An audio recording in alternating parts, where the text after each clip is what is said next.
All right, and welcome to WCBN Sports here at Cliff Keen Arena on a beautiful Wednesday.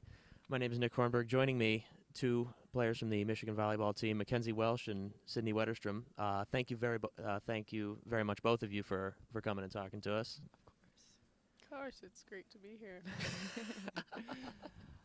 Um, so this weekend, interesting development. Unfortunately, suffered your first loss against Nebraska after having an absolutely fantastic start to the season, and then a win against Iowa. Does having that loss on your record, does that serve to sort of refocus the team as conference season gets further underway, or was that just never necessary in the first place? I think that we came out really strong against Nebraska. They're a really good team, being the defending national champion, and I think that playing them for our first Big Ten match of the season showed us a lot of the things that we need to work on and gave us a long list of things to get better at practice this week and come out strong for Penn State this weekend. Yeah, I agree with Mac. There's a lot to learn from a loss. You can either take that loss and just kind of go with it and learn from what your mistakes are and improve, or you can just ignore it. And I think the latter one is probably not the best. I think whether you win or lose, a loss is definitely more informative. It's easy to tell what you did wrong than learn from what you did well. All right, and then the Iowa game, perhaps even a demonstration of what you were saying, the win 3-1 against Iowa in Iowa City. Both of you set seasons or in your case, said career records. You had 21 kills on Sunday. You've probably heard that before. Actually, that's the first I've heard that of career, so thanks. And MacKenzi, you had a season-leading 60 assists. Is that a demonstration of what you just said, or is that just a natural follow-up to a loss? You have a desire to prove something? I think that we came out strong against Iowa as well, and we were more of ourselves against Iowa and played as a team, which was something I think that we were lacking against Nebraska. And because of that, we were able to play really well and just use all of our strengths against Iowa, and they're a good team. And I think that we came out strong from all of our spots and really got after it. Yeah, that Iowa game, even just thinking of it kind of puts butterflies in my stomach. I'm so proud of our team to bounce back from a loss and play hard and just play with so much passion and determination. Now, Sydney, you, to my knowledge, have not started a game thus far this season. However, you do rank third. That was not intended to be malicious. I'm sorry. No. There's a reason why I don't start. So we have physical testing. I was about to ask about that. You are third on the team in kills, and of the top three in kills, all of which are outside hitters, you do have the highest hit percentage, 272. Is that perhaps a result of not starting? Perhaps it generates a desire to be more efficient. Yeah, I guess not starting is just a policy in our gym because we have physical testing, and one of those physical testing is a jump test that I haven't passed because I can't jump. However, I don't know. I'm not someone who looks at stats. I didn't know that was my numbers. I'm someone who's trying to improve the team as a whole, and if I can produce and produce kills, obviously, then I'm gonna do it. I guess that's kind of it. And similarly, looking at your career stats as you've come to Michigan thus far throughout the seasons, you've played more and more with each passing season. Does that make it for an easier transition, as allow you to more grow into the role that you currently play?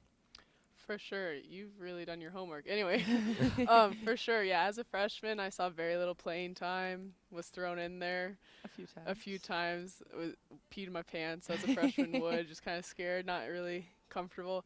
Sophomore year, worked really hard to get on the starting lineup and to get in on the court. And then this year, I think I had the window open and I shut that window behind me so no one else can take my spot. And my goal, same as before, what I said before, is to just improve the team as a whole. And juxtaposed with that, MacKenzi, once you came in as a freshman, you've basically done nothing but play. Yeah, she's a stud. Thanks, Sid. How is there a different feeling now versus, say, 2 years ago, while your minutes have not changed, so to speak? Perhaps your role on the team, role in the dressing room, has that changed to a certain degree? I think when I was a freshman, I was 18, and our oldest girls on the team were 22 at the time, and so I think in the position, 23 for some. yeah, 23 for some of them, and I think being in the position that I play, where you have to be a leader and control half the girls on the court, being 18 and trying to control 23-year-olds, it's very different than being 20 and controlling 18-year-olds. It's a very different position to be in, and I think I've grown more confident and really settled into my role on this team, and just I'm really working hard to do everything I can to make them better and to be better for them, and so the older I get, the more mature and more confident I become in that role. All right. And perhaps contrasting, Sydney, to your assertion that you can't jump, you are you are fourth on the team in blocks with 25. Yeah, to all those little people out there, or those poor jumpers, you don't need to have a high vertical to play well or to play in the Big Ten. I think for me, since I am not a big jumper, it's just really working on the details and being focused for sure, because I don't know, like I am like a small player, and so you just gotta play big. And I said you were fourth on the team in blocks. Take a wild guess as to who was third. Give you a hint. Directly to your left. Oh, Matt, come on. Now it's competition. Joke's on That's you. another thing. Competition She's the really most competitive person that yeah. I've ever met in my life. It drives me through everything, whether it's us bowling or drawing a picture. I don't know. I just want to be the best. Yeah. Fair enough. And actually, I suppose this is a question pertinent to both of you. Both of you have high block numbers. MacKenzi, you're also second on the team in digs. Even though perhaps as a setter and an outside hitter, you're perhaps primarily associated with attacking production, you've both emerged as more two-way players.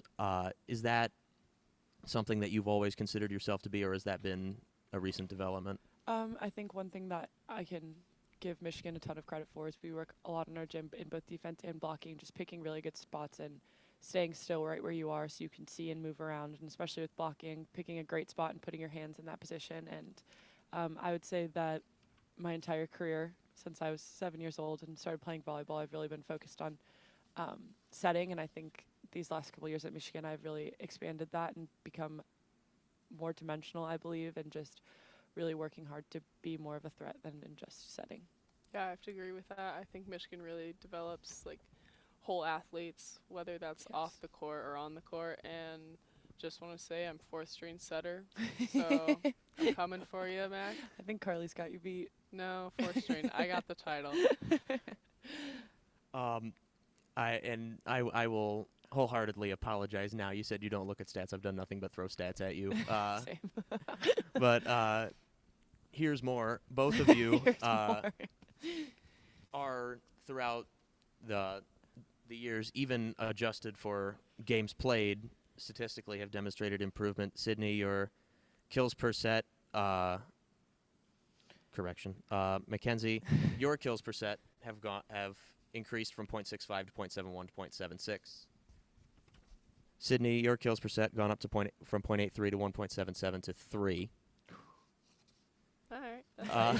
We're on the rise. We're getting there. Is that are you cognizant of the extent to which you've gotten better since you've started? Definitely. I think, like I said before, it all comes with age and maturity, and just being more confident in who I am and the player that I am, and being able to go up and throw the ball down when I'm setting. And I think a lot of it too has to do with how good our passers and diggers are this year, and just being absolutely amazing, getting the ball on the target every single time and giving me the ability to either set it or dump it or do whatever needs to be done to get the point. Yeah, I think for me, it's definitely proof that I'm improving because I'm on the court and I'm playing now. But I didn't know those numbers specifically, and I can just tell like the shots I'm hitting were shots that I couldn't hit as a freshman, most definitely. All right, and cumulatively as the season's gone on, this team has demonstrated that you're all very good. I mean, you didn't lose a set until game number 11. Correction, I believe it was game 12. It was game 11. It was 11. Yeah. And MacKenzi, you of the total assist numbers of the entire team combined, you account for 82% of them. Yeah, that's it makes sense. But that's a reflection on our passes, and that's a reflection on Mac's ability to just get the set on point for the hitter to hit in a window. And I MacKenzi, I don't mean to inflate your ego anymore, but I don't really have one, I don't think. we spoke to Paige and Carly after the Rutgers game, after the Notre Dame game 2 weeks ago. Austin, who's sitting right next to me, talked to Paige, so I can't speak to anything she said. However, I spoke to Carly, and I asked her why her kill numbers were so consistent, and the first reason out of her mouth was you. I think that's awesome, and I thank Carly for saying that. I think that, like Sydney said, our passers have been doing amazing this year and just really been getting up great balls for me to set and dish to the outsides or the middles or Sydney. And I think that we've been working really hard this year to run a very efficient offense and have a kill percentage that is unbeatable. And I think that we're doing that, and we work hard on it every single day. And the better we become, as a team. You probably are requested not to see this. If I say this, Katie sitting over there might throw a dart at me. But you're now, after this week, Michigan is now your team is now 17th in the country, per rankings. Does if you do know that, which I suppose is not a guarantee that you do, does that serve as an additional push to attempt to justify your ranking?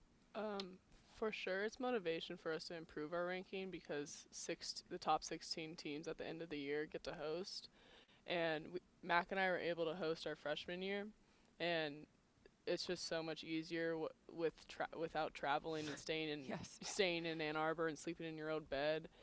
It's definitely like a pro to hosting and a benefit when it comes to playing. I do think that being top 16 is definitely a goal of ours, and I think it always has been a goal to be able to host. But I also think that as for justifying our ranking, I believe that we work really hard, and we're going to work hard regardless, with or without the ranking. And the ranking is just a applaud to how hard we've been working in this gym and how well we've been playing as a team. And I think that it's awesome to be ranked number 17, but ultimately we want to be ranked number 1, so we have a lot of room to improve. And you may hate me after I say this, however, 7 teams in the Big Ten are currently ranked higher than you, so 7 in the top 16. Does that serve as perhaps a point of pride that you play in such a talented and deep conference, or does it serve as a point of bitterness and just wanting to destroy all of them? I think it's a little bit of both. The Big Ten has the legacy of being one of the best volleyball conferences in the country, and also it's an amazing experience to be able to play here, but you also have to know that you are playing in the Big Ten, so you're going to be going up against the best competition in the country every single night, and that's something that you have to be super proud of, but also at the same time be super willing to go out and compete for your life every single night because it is such a good conference. Yeah, when I hear 7 are ahead of us in the top 10, or it's 7 ahead of us, that really makes me angry because, I don't know, I feel like we're better than some of the teams that are ahead of us for sure, and we just haven't had the opportunity to play a top-ranked team at all this season, I believe. I think Colorado State was our first-ranked team. Yeah, and then we played Nebraska, obviously. Yeah, it was Nebraska. number 3 when we played them. And, yeah, so I think, like Max said, it's a pride thing. Like, Big Ten, that's what drew me to this school. That's why I came here to play in this conference, because it's the best of the best. And it's just going to improve us as a team throughout our conference play. And then once we hit, like, the tournament, it's we're not going to be playing Big Ten teams most likely until, like, the fourth round or something like that. All right. And last question. This is something that I've been thinking about. I asked Carly about it 2 weeks ago. Now I'm curious as to I want to gather a consensus. What is the difference between playing in Cliff Keen versus playing in Crisler? Cliff Keen feels homey.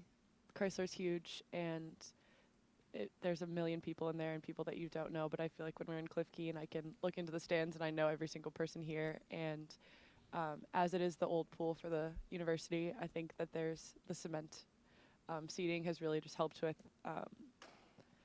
volume and noise. And when one person's yelling, it feels like 1,000 people are yelling. So it's really just a very tight-knit, homey feeling when we play here.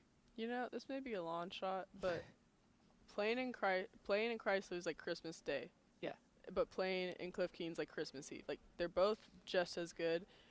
Christmas Eve, you're just kind of like, you're used to it. You're going through the history of like the holiday and all that stuff, and the history here, the tradition here, and the strength that we get from the stands and like the fans. But then when you get to Chrysler, like, it's like you're opening presents. It's like this is like a special occasion. Like, it's an amazing experience. There's bright lights and fancy videos, and you get to hear me talk on the Big Tron, and I sound like a dude, but it's all good. It's all good. It's all good. I can count 14 ice creams. Anyway, I'm the best at that.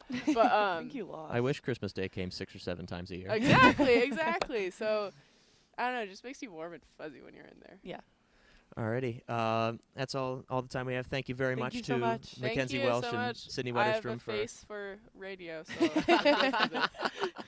Thank you very much to you both for talking to us. Thank you very much to Austin, also WCBN for engineering. Thank you very much to Katie Hewitt, lovely volleyball SID, for letting us talk to players again.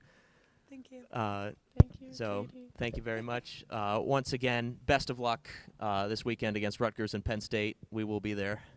Wonderful. Looking forward to it. And those of you, thank you very much for listening here at WCBN, and be sure to listen in on Friday when the volleyball team takes on Rutgers at Cliff Keen at 7 o'clock. Thank you very much.